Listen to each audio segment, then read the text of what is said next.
Bom dia, povo abençoado. Estamos aqui de volta para o nosso bate-papo. Bom, a gente até agora tem falado um pouquinho sobre a verdade, quais os caminhos nós devemos trilhar para saber se exatamente nós estamos na verdade ou se estamos trilhando por uma ideologia, tá? Agora nós vamos mergulhar realmente no cristianismo e em todas as suas verdades e razões. Você pode ser de qualquer religião, mas lembrando que esse canal, esse bate-papo aqui, é justamente direcionado para as pessoas cristãs, para que sejam fortalecidas na fé e na ciência também, tá ok? Mas independente da sua religião, sejam todos muito bem-vindos. Bom, para o cristão, ele pode navegar por dois caminhos, pela fé e pela ciência. Se você perguntar assim, Gilson, pela fé não é suficiente? Claro que é suficiente, porque sem a fé é impossível agradar a Deus. Mas o modo científico também, nós precisamos saber que quanto mais conhecimento científico você tiver, mais aproximação assim da verdade, da razão você vai ter. E isso é fundamental para fortalecer a nossa fé, como assim Pedro falou, que nós devemos estar prontos para responder à razão da nossa fé, ok? Então, assim, por que eu sou cristão? Caramba, cara. Lembra do que a gente falou? Evidências. Se você seguir as evidências, ficará muito claro para você que o cristianismo é uma religião, assim, bem diferente das outras. Vamos lá, pela ciência. A Bíblia, que é o nosso livro de conduta, foi o único livro que desde que ele foi escrito, ele sempre falou que o mundo ele só tinha um oceano e só tinha uma porção de terra. Está lá no livro de Gênesis. E anos depois, séculos depois, a ciência descobriu que realmente só existia um oceano e uma terra. E foi chamado, se eu não me engano, na língua grega de Pantalasa e Pangeia. Então, a Bíblia, tudo aquilo que ela cita com seus pressupostos científicos, hoje a ciência descobriu que realmente aquilo que a Bíblia estava dizendo desde o início sempre foi verdade. Exemplo aí agora, porque Deus mandou circuncidar as crianças exatamente no 8º dia. Agora a ciência sabe que exatamente no 8º dia é o melhor dia do ser humano para que faça essa microcirurgia, para que se evite hemorragias. É a vitamina K e outra vitamina aí. Tá ok? Então, assim, são coisas que quando você começa a estudar ciência, você fala, meu Deus, é surpreendente. A origem do universo, a origem da vida, ou todas as coisas foram formadas segundo aquela sequência que tem no livro do Gênesis, ou então não existiria vida. Exemplo, as células. Ou as células, Deus fez ela já pronta, ou então não existiria vida, porque se você estudar a estrutura da célula, não tem como exatamente ser há milhões e milhões de anos. A vida seria impossível. Se a camada de ozônio não existisse para bloquear 95% ali como é que chama?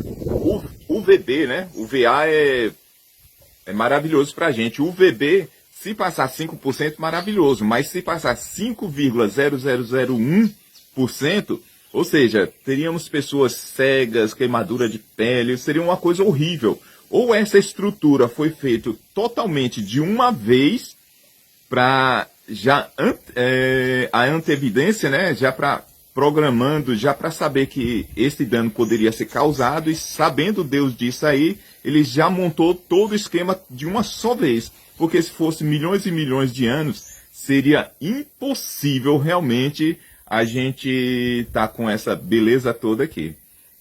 Então é fundamental. Aí você pode falar assim para mim, Gilson, mas a Bíblia ela tem negócio de profecias. Pois é, me digam uma profecia que não se cumpriu. Eu vou dar um exemplo aqui do profeta Isaías. Ele profetizou mais ou menos 140 anos antes desse fato acontecer. E ainda deu nome. Diz que se levantaria um homem chamado Ciro, que ele uniria os medos e os persas e libertaria o povo judeu da escravidão da Babilônia. Pois é, mais ou menos 140 anos depois, isso realmente aconteceu. E a coisa mais surpreendente ainda é que lá no livro do Gênesis, fala que nasceria um descendente da mulher. Observe que esse descendente é específico da mulher. E anos, séculos e séculos depois, o que aconteceu? O nascimento de uma pessoa exclusivamente da mulher. Não houve participação masculina, apenas da mulher. E quem é esse personagem? Pois é, Jesus Cristo. E sem falar nas profecias que falavam sobre o seu nascimento, a sua vida, o seu sofrimento, a sua crucificação, a sua ressurreição. Imagine essa situação. Séculos antes, anos antes, foram profetizados e isso realmente se cumpriu. Ou seja, tudo que está na Bíblia realmente aconteceu. Muitas pessoas vêm assim, relativizando até o pecado, achando que o inferno, a destruição da terra, isso não vai acontecer. A ciência sabe que essa terra, pelas leis da termodinâmica, ela vai perecer.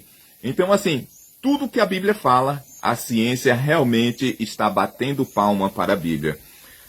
Então, nós precisamos tomar muito cuidado, porque assim, o cristianismo tem que ser levado a sério. Nada contra as outras religiões. Mas isso que eu estou fazendo aqui com o cristianismo, colocando em pauta, você pode fazer com sua religião. Agora, o cristianismo ele tem um livro de conduta. E esse livro de conduta, desde lá do seu princípio, ele nunca mudou. É diferente até da ciência, né? Eu acho que é o cientista Eberlin, é brasileiro, viu? Ele fala sobre isso. Se você colocar a Bíblia e vários livros de ciência, daqui a 100 anos, esses livros de ciência estarão desatualizados, mas a Bíblia continuará sempre firme no seu propósito, tá ok? Então, essa é uma razão muito clara para ser cristão. E você que ainda não é cristão, você pode investigar essas coisas também que eu falo aqui, mas outras milhares de coisas que você pode mergulhar na química, na física, a ciência em geral e principalmente na Bíblia. E você poderá comprovar e vai surpreender com tudo isso. Tá ok? Então, a partir dos próximos vídeos nós vamos mergulhar mais claramente no cristianismo, aos caminhos que às vezes os ateus, outras pessoas céticas aí criam muita confusão em algumas coisas e a gente vai passar a esclarecer isso. E aí fica, lembra, Jesus ele fala assim, que eu estou à porta e bato, se alguém abrir, eu cearei com ele. Então assim, Jesus ele não vai derrubar a sua porta para que você aceite. Nosso Deus ele não é assim. Agora, se você estiver com o coração contrito e aberto, você pode ter certeza que ele vai entrar. E vocês serão, assim, ó, carne e unha. Tá ok, gente? Então, os próximos vídeos aí a gente vai mergulhar mais a fundo aí. Ok? Tchau, tchau. Obrigado.